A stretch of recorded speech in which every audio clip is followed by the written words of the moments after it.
ankle that's between the foot and the toes. What's different in the body position? Oh, it's shows up. Yeah, so the leg is parallel to the IR. So don't get caught up. I should just leave that one over here. So don't get caught up doing this with an ankle. This is not an ankle. It's not even a cankle. I can't even tell you how many times people have done an ankle like this. What is this? If the foot is flat, it's a foot, right? The foot is flat, it's a foot. So we have to do the ankle down is an ankle. I don't know what happens. I guess your nerves go blah, blah, blah, and then your brain goes blah, blah, and then that's it. I've even had people try to do a comp with a foot in a shoe. And I'm like, he's going to realize there's a shoe on that foot any minute. Never did. Okay, so let's put this out of the way because I don't really need this anymore. Okay, so for the ankle, again, since we're only doing one-on-one, since we're DR and CR now, we used to put all three positions on one cassette. That was really the challenge, is not to overlap the images on each other and then you have to repeat it. So instead of centering right at the malleolus like the book suggests, if I was to do that, see how much of the foot I'm getting? It's really not necessary. So I'm going to suggest you center about an inch above the malleoli. Okay, and then what else do I need to do to this foot as far as positioning? Dorsiflex. Yeah, dorsiflex. So have her bring her foot up. Now, if they're really flexible, don't have them bring it up so much that the toes are going to get in the joint space. So just, you know, in a relaxed dorsiflexion. Again, with these small cassettes, you want to make sure that you've got your central ray right in the center of the cassette here. And I would include about this much of the tib fib because that, if there is an ankle injury, you want to make sure you're getting that too. Okay, we'll slide our marker in right here. Not too close to the malleolus because that's likely where you're going to see swelling. And then the foot should be pretty much straight up and down, right? Because people tend to lay with their foot like kind of out this way when they're just relaxed. So sometimes you have to actually have them roll their leg in slightly just to get it in a true AP. Everybody follow?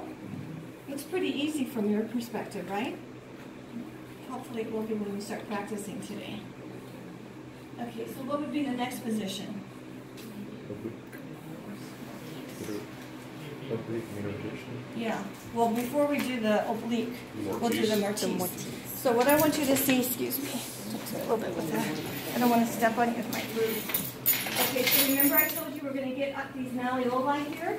See how my right finger is a lot higher than my left? So I'm going to have her turn in more, a little bit more, until my fingers are at the same plane.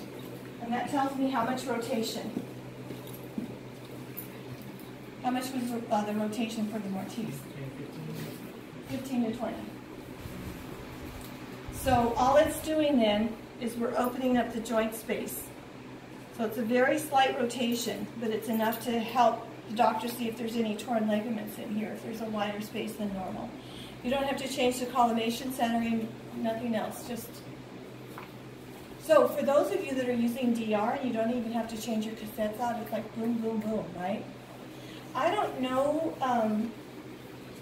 because technically you shouldn't be using grids on lower extremities. They're too small of a part. But I'm hearing that at some of the hospitals you don't even take the grids out for lower extremities anymore because it's so low in exposure. What do they do like in the ER? Do they put the DR on top or they just do tabletop and Just do like that with the DR in the bucky? And what kind of technique are they using? You know what they're using for Charman? Felt technique. Really? So like 4 mass or 2 mass? 60 and 4, things like that. Yeah. But I'm trying to change that to go back to higher KBC and low mass. Mm-hmm. I think there could be an improvement in that, but part of it is the being expedient. You know, if you have to move the grid out and then you forget to put the grid in for the next one, then somebody gets messed up. They'd rather just keep it in and keep going. So when I'm queen of the world, I'll make changes, but that's not going to happen for a while. Okay, so go ahead and bend your foot up. Now we're going to do the oblique. So this Mortise, we were just turning it enough to get the malleoli level so you can see this joint space here. Now I'm going to have you go ahead and roll up. Go ahead and get me a half, not the checkered one, but one underneath, just to get you too cumbersome. Yeah. You, the one by the shield over there. Well, that's a little small, maybe a little bit.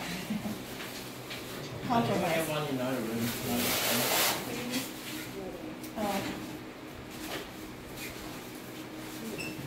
Josh has one. Ooh, thank you. That's okay, we got one over here. Okay, so go ahead and put your foot down. All right, so what I'm going to do now is I'm going to have you turn your leg in a little bit more, and I'm going to give you a little sponge under your hip.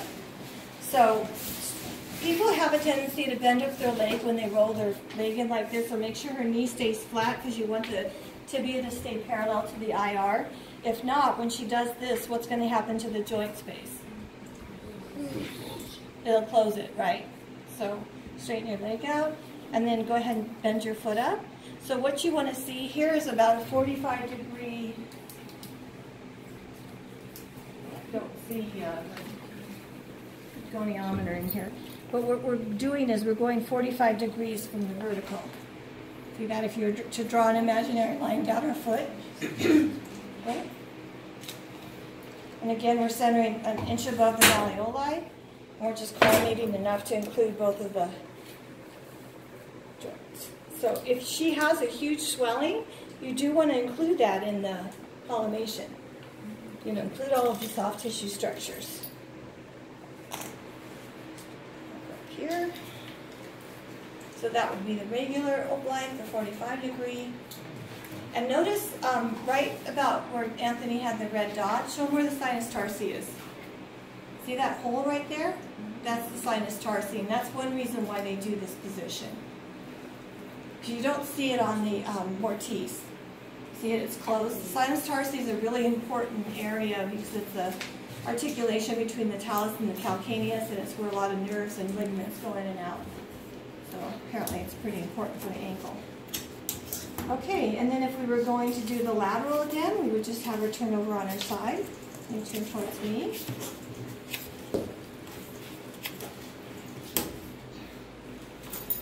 A little bit more towards your side. Bend your knee, bend your foot. Okay. All right. So if we're doing